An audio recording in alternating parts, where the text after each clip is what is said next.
On veut que nos ancêtres soient réellement fiers de voir ce qu'ils ont fait propulser sur la scène mondiale. Quand j'ai emmené mes vêtements traditionnels à Londres, j'ai appelé mon père et je lui ai dit « J'ai enfin mis les vêtements de mes ancêtres sur un étranger. Un étranger a porté les vêtements que mes ancêtres nouaient comme pagne. C'est quelque chose de magnifique. » C'est une cadence qui rythme les journées de ce quartier d'Iseyin dans le sud-ouest du Nigeria. Derrière l'apparente répétition des mouvements, sur les vieux métiers à tisser, se perpétue la fabrication traditionnelle de l'ashoke. Ce tissu de l'ethnie Yoruba est entièrement produit à la main selon des méthodes ancestrales qu'aucune machine ne pourrait remplacer, d'après les tisserands. Si tu utilises une machine pour tisser l'ashoke, il ne sera jamais aussi beau que s'il était tissé à la main. Des gens ont déjà essayé et ça n'a pas marché. Dieu a voulu qu'il soit tissé à la main.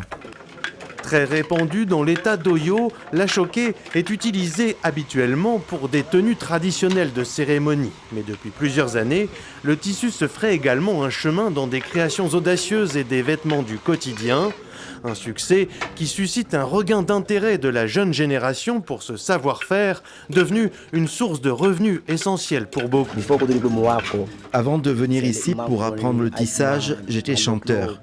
Et quand je me produisais dans les clubs, je m'occupais moi-même de la promotion.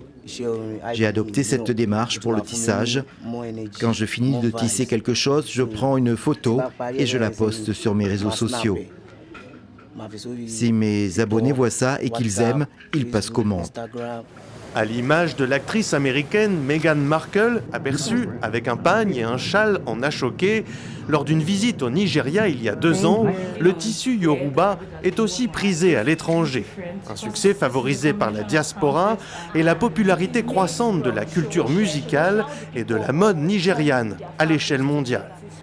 Avec le succès, les tisserands et les créateurs restent vigilants afin d'éviter que l'ashoke subisse le même sort que l'adire, cet autre tissu yoruba traditionnel, aujourd'hui confronté à la concurrence des contrefaçons venues de Chine.